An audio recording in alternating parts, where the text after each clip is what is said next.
What should you absolutely never *CK with? Polar bears are often regarded as one of the only, if not the only, animals that actively hunt humans. No, that doesn't just mean, if you get close to one, watch your back. That means, even if you get away from them, they will try to smell your tracks and hunt you. This can reportedly go on for miles. Oh, and it doesn't help that they are the largest bears in the world at 11 feet tall on their hind legs and weigh about 1,700 pounds on average, not to mention they can run fast and rip you to shreds. Luckily, they're only in a select handful of areas in the world. Yep, don't fuck with polar bears. I feel like that's just given knowledge that a species should possess. Don't fuck with an apex predator that's already half-starved and tangles with the likes of walruses. Like if you possess any shred of instinct you wouldn't fuck with polar bears. I just don't understand how people can fuck with bears. AM radio towers. If you're stupid enough to grab one, you will die. You won't feel it. You'll just hear whatever station it's broadcasting in your brain, because most of your nerve endings will be fried before you feel the pain. Even FM is dangerous. Years ago I installed equipment on an FM tower. I had to wear my own personal Faraday cage, a 40 pounds head-to-toe suit made of stainless steel and copper mesh, plus 3 RF monitors. One outside of my suit, one inside near my chest, and one surreptitiously clipped to my underwear to watch Slinky and the boys. Sure, coupled with all the gear I had to carry, I climbed slower than you can imagine, but I got it done. Most important bit of gear, ball-peen hammer. Hundreds of feet up, when the broadcast station has welded your wrench to the nut you were tightening, a couple whacks saves you hauling a new one up. Trains. If one rolls over your leg, you won't bleed too much. The sheer weight will just flattens the wounds and pinches off the blood vessels. Unfortunately, it also means everything is so damaged that it would be impossible to reattach. I photograph and locate trains as a hobby. This is correct. You 100% do not fuck with trains. I've seen too many near misses. Sometimes because people want to be on that train too badly. Sometimes because people are stupid around trains, and sometimes because people want one photo really badly and are willing to stand right on the track to get it. If you don't care about yourself, at least think of the driver. Even a near miss can fuck a driver up for days, years. Actual collisions can make them never recover. Benzodiazepines. I had a small prescription for anxiety in college that lead to buying them on the street. Because it's my prescription, I need them. Can't remember an entire year of my life and lost a lot in the process. I bought a strip of those a while back and finished it off in no time. Like vacation up in my noggin. Immediately understood why they are so addictive. Doesn't give you a high or anything, but the absence of anxiety. I can see why people get hooked. I haven't gotten many more strips. Seems like a bad idea. Moose. They are mean bastards and are way bigger than most people realize. Also, if you happen to hit one with your car, you're most likely gonna die, as they are big enough you just take their legs out from under them and then they land in your lap, all 1,200 pounds of them. I think moose are adorable and I really want to pet one. I won't, because I usually enjoy living, but I want to. The springs that help raise your garage door. Those things are like a bomb going off if you do the wrong thing. I just had mine replaced a few weeks ago. Even the installer was a bit freaked out putting the new one under tension. Wasps. I actually learned how to fuck with wasps this past summer. We had a ridiculous problem with them where I work, and I work in health and safety, so figure it out. Fortunately, one of my buddies owns a small pest control company. He taught me how to mix up this dusting compound in a Dollar Tree empty condiment bottle. We had an entire abandoned semi-trailer full of yellow jackets at the edge of the property. 2 nights of dusting the main entrance wiped them out. You know that feeling you get when you absolutely don't trust someone, but can't figure why? Well, if you're like me, don't fuck with that. It's better to make a wrong assumption and someone turn out a nice person than you end up in a horrible situation for being too optimistic / burying impulsive instincts. 100% every time I've struggled to trust someone, they've proved me right. I've described it as getting a bad scent off someone. It's rare, twice professionally and once personally, but you should never ignore your gut. The eyes. unless you plan to, or are paying them regularly. So last year, as a condition of my divorce, I got stuck with a $4,200 tax bill, the result of my ex not filing for 3 years. Yes, I was quite fortunate, thank you. I suspect that their collections and their accounts receivable departments don't talk to each other, since one day I could receive a letter with a newer, lowered amount on it, then the next I could get a letter saying they were about to put a lien on my house. For 7 months, I had just been lobbing $500-700 checks at them, until they finally went, wait, that's enough. In November I called them, and the very nice representative indicated that my debt was free and clear. Best Thanksgiving ever. In fact, they rolled that extra amount into my return this year, and between that cash and my stimulus check, I was able to buy a nice hot tub. Anything natural gas in your home. While you shouldn't modify the appliance, replacing a gas appliance is pretty straightforward. Turn off gas, unhook appliance, connect new appliance and use a natural gas connection sealing product, like yellow Teflon tape. Turn on gas, and check for leaks. Spray some soapy water, 2 parts water, 1 part soap, on the connections and watch for bubbles. No bubbles, no leaks. Canadian geese. Just never ever act intimidated, and try to keep distance from nests and you're fine. I used to get hissed and flapped at on the regular. Just stand up tall, and keep on walking like a badass. They sound menacing, but they usually won't attack, if you don't give them the upper hand. Curling into a ball, and squealing as you retreat, is the exact wrong approach. I also like to mock them, if they get extra mouthy. Oh, you mad bro? You angry? Get the F out ta here. They are not at all used to getting their attitude right back.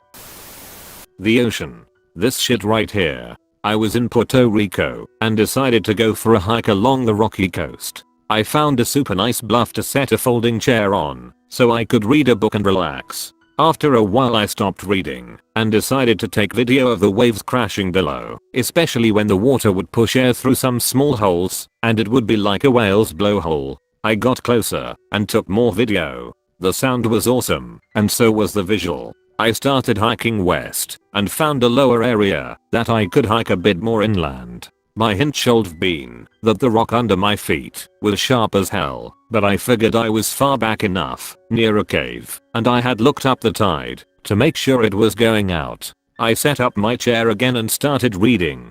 No more than 10 minutes later it got dark. When I say dark, I mean that I was in the sun, and then suddenly it was just shade. I look up from my book and see that a wave is about to crash over my head. Not only is it above me, but it's going to land a solid 6 to 10 feet behind where I'm sitting. Mind you, I'm 20 to 30 feet from the water's edge. I immediately stood up and tried to grab my bag, the chair, and my book. I managed 2 of the 3. The book floated out to sea, and I struggled to maintain my footing. Apparently just a few inches of water is enough to start dragging your ass out, because the chair and I were close to getting swept away. As the water receded I took stock of the damage. My book was gone, my bag was fine, the chair was fine, and my phone, in my pocket, was starting to overheat. All in all, not a bad outcome. As I headed back to the house I looked out, and realized how bad it really could have been. The water's edge was a shelf, where pounding waves would have likely repeatedly pulverized me had I been dragged out. On that day I learned that no matter if you know the tide is going out and you think the water won't reach you, don't fuck with the ocean. It's not often you get to learn from that mistake. Any body of water, really. Tons of people drown on small lakes because people figure they are small, shallow, warm, and well populated. Nothing bad can happen. Yet every year we have dozens of drownings on small lakes because people did use life vests, were drunk, or vastly overestimated their swimming ability. I live in Michigan. Summers can be rough. Fortunately knew a couple people who drowned in Lake Michigan, and one who was a daily acquaintance. People that handle your food. I never understood people who treat their waitstaff poorly. It's like, dude, they handle your food, and they know 101 ways to fuck with it in ways you will never know about. If you have a problem, be nice. That should just be the way we are no matter what, but even more so when these people handle stuff you put inside you. Methyl mercury. A single drop on your skin kills you. Slowly. Over the next 6 months it accumulates in your brain and gradually destroys your mind. By the end, you'll lose all motor coordination, memory, and logic. This sad fate happened once to a scientist back in the 90s. Garage door springs. Oh, I never knew this until I had one break. I was in my house and heard the loudest bang ever. I was thinking maybe a gunshot or explosion, but I knew it came from my garage. Once I realized my door wouldn't open and called for repairs, the dude told me how deadly that could have been. I never even knew. Had to have the entire thing overhauled for safety. Was built in 1957, and it was a lot of money. Not money I was expecting to spend, but well worth it once I learned. I can't even describe how loud that sound was, so I definitely know how much force caused that. Scary shit. A meat grinder. Had a guy almost lose his arm in the meat department I worked at for a couple years. Our grinders were medium commercial units used for making fresh grind at a grocery store. They have an interlock switch on the lid so when it's opened they shut off, but they still have to spin down. It got about a revolution on the mixing blades after the door was opened when near empty. Our extremely smart dumbbus was running a batch, and near the end some bits get stuck in the corners and you have to scrape them out. No big deal, shut down the machine, wait for it stop, open the lid, and clean the corners. He instead decided to just pop the lid open and attempt to reach in and dodge the mixing arms. His hand got caught between the hopper and the mixing arm, and he was pulled in until the machine stopped. He was 3 inches from losing the arm because the other blade on the arm was coming down. Managed to just deglove his hand. The local was able to stitch him up pretty good. Australian summer. Do not go outside at midday in Australian summer unless you enjoy heat stroke and possible death. Isn't that just par for the course in Australia? Indoors, fucked because wildlife is seeking shelter. Outdoors, fucked because wildlife that's not seeking shelter and because sun, deadly trees, and heat stroke. Don't fuck with electricity. You can't smell it, see it, but it can be made visible. Taste it, hear it, but if you touch it, it will more than likely be the last thing you touch. Besides Wu-Tang, I'd say electricity is the most dangerous thing on earth. I was installing a TV antenna on October 23, 2011. The antenna pole broke and landed on the 3-phase overhead power line. I was holding the antenna. It caused 3 road-degree burns on my hands, feet and hips. My left big toe had to be removed. 49 weeks in the Birmingham, Alabama burn unit. 12 surgeries later. I can tell you, don't fuck with electricity. The saying "don't mess with the quiet kid at school" seems to apply here. The one that's constantly being picked on and bullied. There may come a time when that person's gonna have enough and inevitably snap one day, and sometimes in the worst way. You just can't keep fucking with people and expect nothing to happen. Same could be said for adults in the workforce. Your freedom by doing a crime. Your spouse, as you are in a partnership for life. The police lodge a complaint later. Your health, your youthful health can only carry you so far. Drugs, some are life destroying. Money doesn't make you happier, but makes life easier. If you see a ring of quaint, cute looking mushrooms in a forest clearing like something out of fairy tale, treat it with the same caution you would a nuclear fucking hazard, superstitious or not. We don't fuck with fairy circles. What? Don't want to be a clicker? As my friend says, you don't fuck with a fee. People in general. You don't know where they've been, or what they know, and lots of people are more badass than they look. That 5'5" 140-pound man that rarely speaks, could know Muay Thai. The pudgy short dude in your class, could be easily benching 405 for reps. The liver-spotted senior citizen with a glass eye could be a hardened Vietnam veteran with 30 plus confirmed kills. People should be given their due respect, and not trifled with. Addiction to prescription opioids, unless you plan on never going clean and succumbing. 3 years clean and nothing really gives my brain any desire, gratification, or joy anymore. Don't get me wrong, I can laugh and appreciate a good movie and such, but something is fundamentally missing. An example being my mother tried to surprise me with a new old TV as my Christmas present. I literally felt nothing. I'm not rich or well off, I'm a struggling community college student, so I know the value of money as well, my own mother's financial situation too. So usually at this, I assume most people would grin, or be able to hop on the couch and check the TV having a grand old time. Me, I just said thank you so much, hugged her because it was the appropriate thing to do, and felt no stimulation or sense of excitement. A sense of reward and material fulfillment of any kind is essentially lacking in my life now. Essentially, don't fuck with opioids, and don't go off the deep end and just shovel Ambien by the strip into yourself to get fucked up. Your mental health. Vices ruin your mental health beyond imagination. To the young ones out there lucky to see this, do not rely on vices to ease your pain, because I promise the cost on your mental health will be more than you can bear. Don't ask me about the mechanism behind it, take my word for it, or learn the hard way. People with face tattoos and or cauliflower ears. I scrolled way too far down before I found this. The cauliflower ears, especially. Some guy at the bar having a beer, maybe by himself, not bothering anybody. You're feeling 10 feet tall and bulletproof, you bump into him, and you decide it's his fault. This is not gonna go well. Source: years of getting my ass handed to me on the mats by quiet guys with cauliflower ears. Chemicals. Everything is fine until you accidentally make combat gas in your own house because you were stupid enough to mix 2 cleaning products. Everything is fine until your friends convince you to put HCl and aluminum in a closed bottle. Then it's not, because you go plastic shrapnel and almost boiling acid on your whole body. Don't fuck with chemicals. Things can go from seemingly safe to surprisingly dangerous in a few seconds. Once I wanted to purify some copper chloride. I tried dissolving it in acetone to recrystallize later. Well, that was a bad idea. I'm still not sure of what I made, but I think it was dichloracetone. I didn't make a lot, but holy fuck, this shit hurts your eyes, even if you're a few meters away from the beaker. Oh sure, it's not deadly or anything, but having your eyes burning for half an hour is a good reminder to do proper research when you mix 2 things together. Someone with combat training.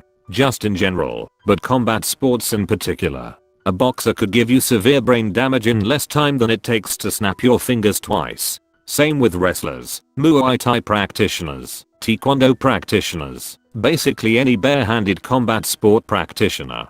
And, unless you yourself are trained, you are fucked. Some of these martial arts could easily be used to kill. A spinning kick to the temple could kill. A punch to the throat can kill. A particularly vicious takedown on concrete could kill. And that's not even bringing up weapons.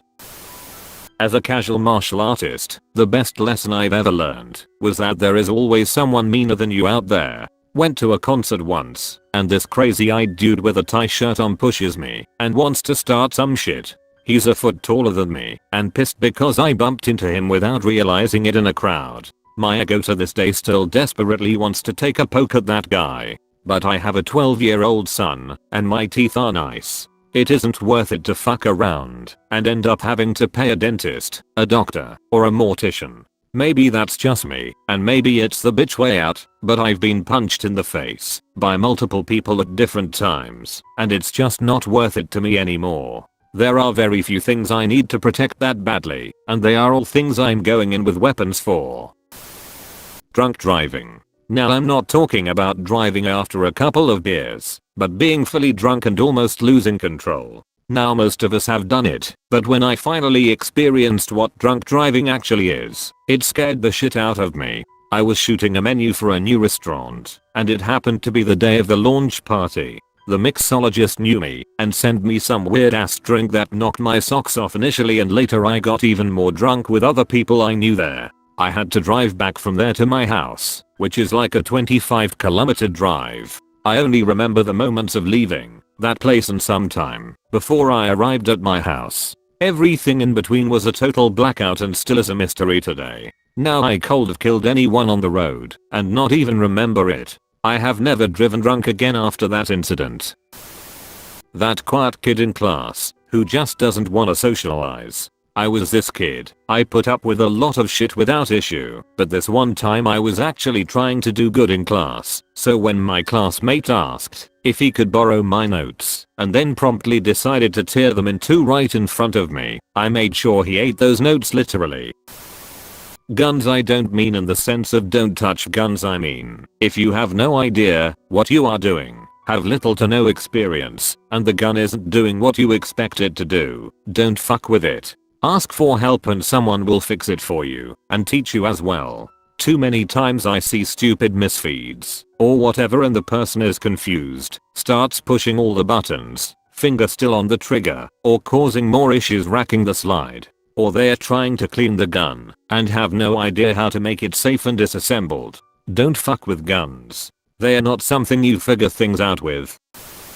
Sea life at the beach. I grew up near the beach, and in primary school we had many classes on what beach life to never interact with. The answer was pretty much all of them. Imagine my horror yesterday visiting the beach with some mates, seeing them go to touch small jellyfish and shallow crabs. Safety gear, devices, and processes. They've been pretty well calculated and designed to keep you alive, and with as many parts attached as possible. Better to finish a job later than anticipated than to never finish a job again. Heroin, or opioids in general, codeine, morphine, etc. Only use it when prescribed, and stick to the doctor's instructions exactly. Source: cognitive therapist. Seen way too many young addicts in schools. Bruce.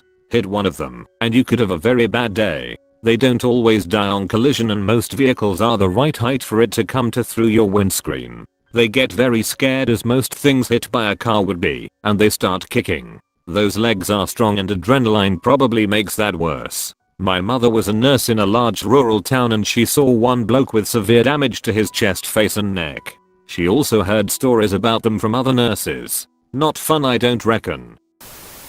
Two things besides electricity and garage door springs: gasoline. I've seen way too many videos on this website of morons who haven't the slightest grasp of the differences between class A and B fires, fucking around with gasoline, and setting their entire existence on fucking fire. Just stop, you absolute ponce. Lake Superior. There are plenty of dangerous bodies of water out there, but Superior is deceptively treacherous. People seem to understand how hazardous the oceans can be, but many seem to think that the Great Lakes are just, well, big lakes, and not the inland freshwater seas they really are. And Superior, well, I can think of 29 men off the top of my head who can, unfortunately, no longer tell anyone just how deadly Gumi truly is.